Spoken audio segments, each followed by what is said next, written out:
What hit TV show do you think had a cast that hated each other? I hear anything with Chevy Chase and it has a cast full of people who hate Chevy Chase. From what I heard about Community, Chevy Chase is a narcissistic dick who wants everything going his way. Dan Harmon is also a narcissistic dick who wants everything going his way. Unfortunately for Chevy Chase, Dan Harmon was the creator of the show, so everything went Dan Harmon's way. The Community cast did a table read at the Paley Center. It's on YouTube. They had Fred Willard read for Pierce and the only mention of Chevy was "Oh, this is just like a real table read." Chevy didn't bother to show up. On To Catch a Predator, it seemed like a lot of the guest stars had disdain for Chris Hansen. I Love Lucy was notorious for that.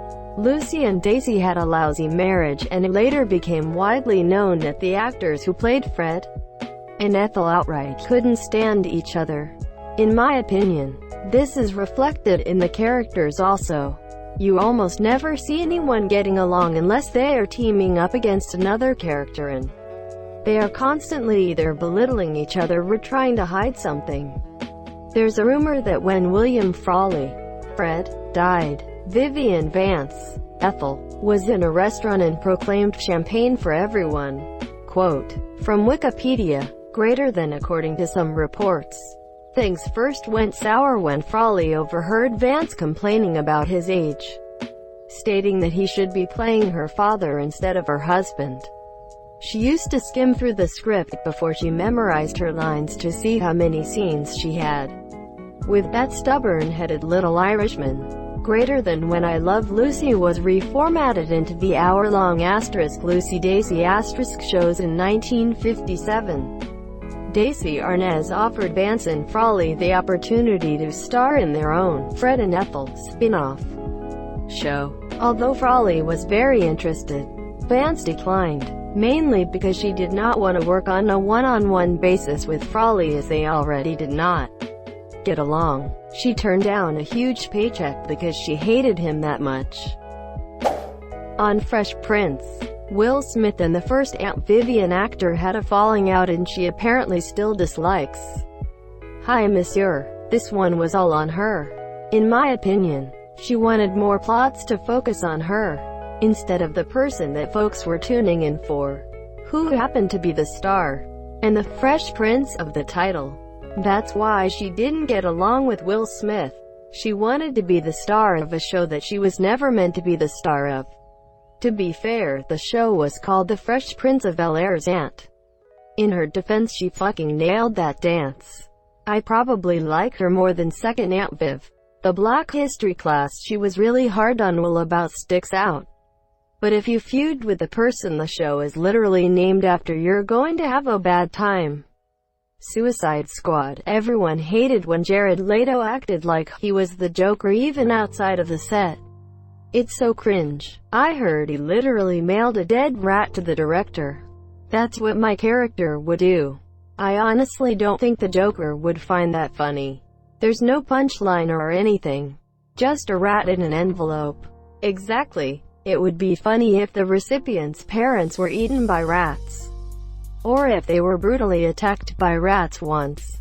Or if they had a cherished pet rat that died tragically.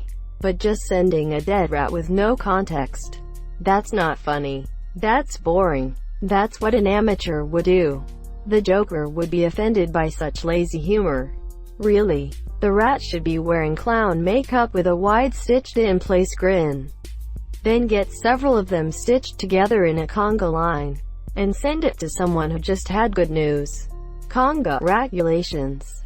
That'd be at least closer to the Joker. All that method acting for a shitty portrayal of the Joker. Desperate Housewives. Most of them were actually friends, but they all couldn't stand Terry Hatcher. They and the creator Mark Cherry had issues with Nicolette Sheridan, Edie, as well, sparking rumors. Pun totally intended for those who have seen why she was killed off. She claimed they bullied and excluded her, similar to On Screen.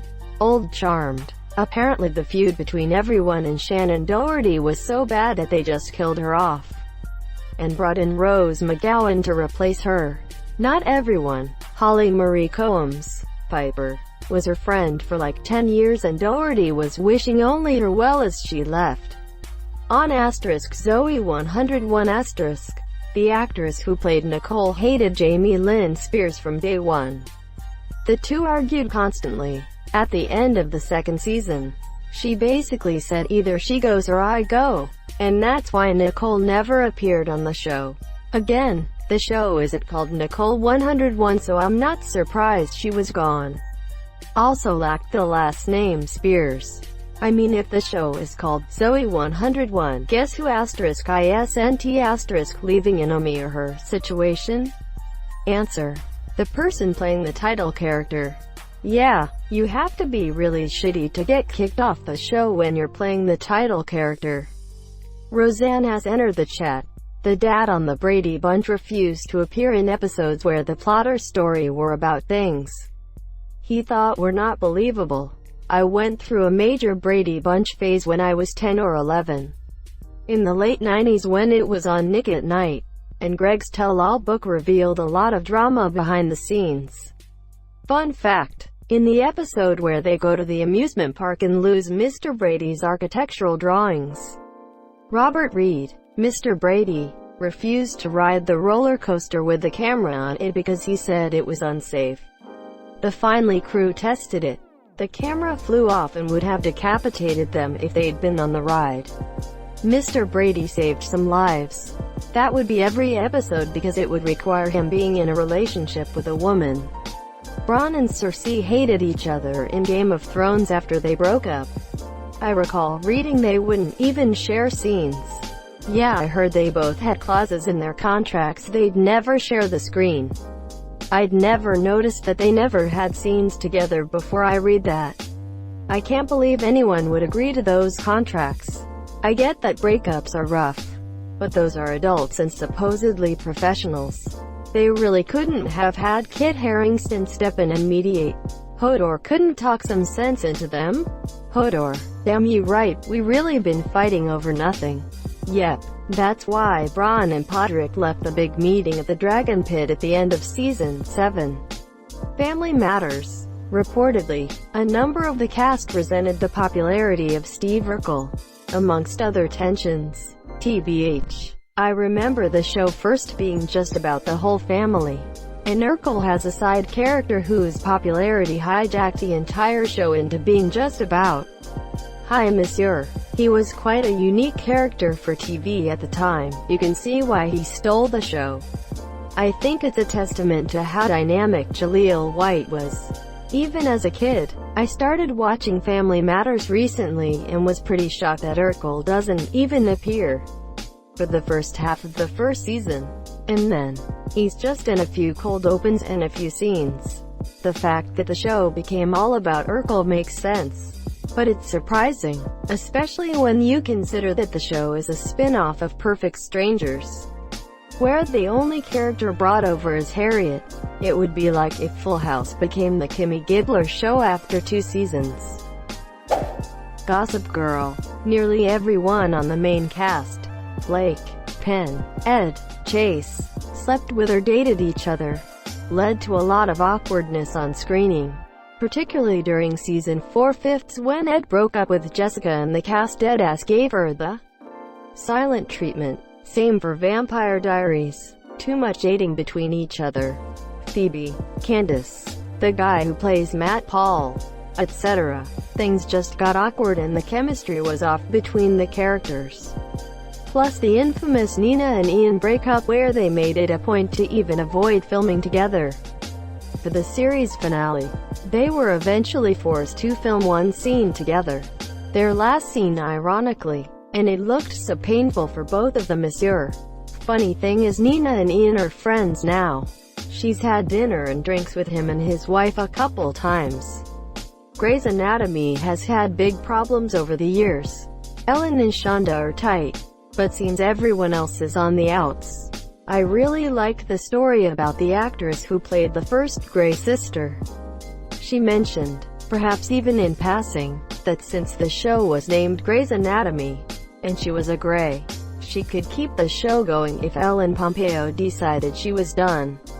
Her character was then killed off the next season. For real? Damn, Lexi's death was sad enough as it is, this just makes it worse. I'm pretty sure she left because she was pregnant. I can't imagine Justin Chambers, who played Karev, actually got along well with Shonda. If you haven't seen his last episode, well, it was a bigger fuck you to him as an actor and a character in my opinion. It goes completely against his character arc.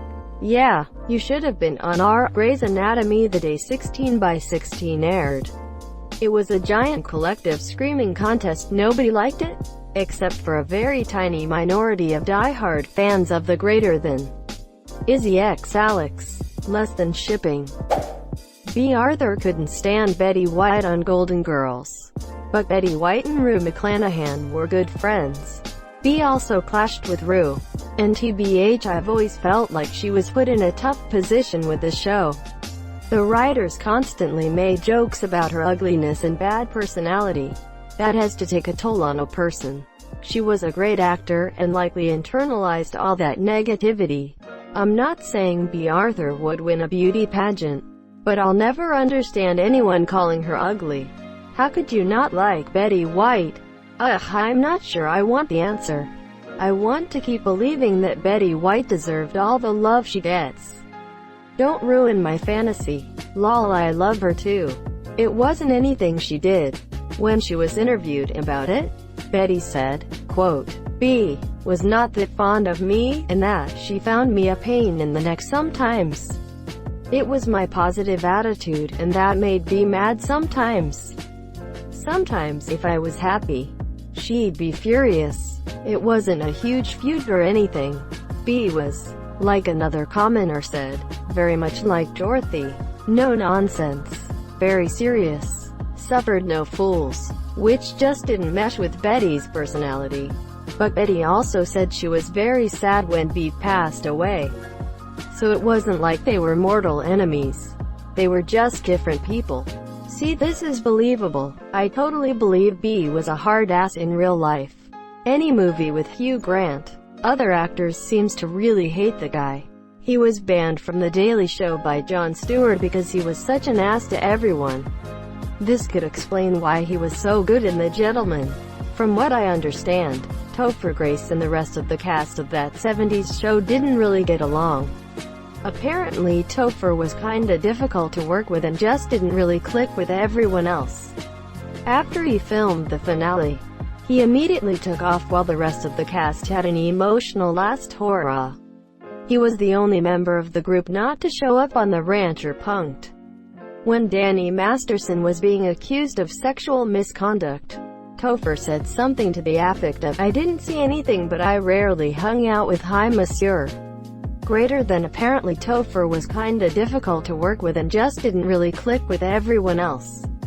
Considering that that cast was a bunch of Scientologists, I'd be willing to guess that Topher wasn't at fault. It still blows my mind that Laura Pepin is a Scientologist. Her and Elizabeth Moss probably surprised me the most. Them and the My Name is Earl guy. Jason Lee actually left Scientology a few years ago. That's good to know actually. Hope he's okay. They come after defectors hard. Also, I think Wilmer Valderrama is a bit of a twat. I haven't heard that great of things about Topher Grace, but that story sounds a lot more like a guy that just didn't fit in but didn't become an asshole and instead just distanced himself from the situation when he could. That last quote is actually pretty nice of him to start with a I didn't see anything. If he really hated the guy or was a bigger dick, he could have said something like I spent as little time possible with him as I could, so I wouldn't even know. Saved by the Bell all hated Screech. Really? What happened there? I'm not sure what happened on the show, but he's a raging shitbag in real life.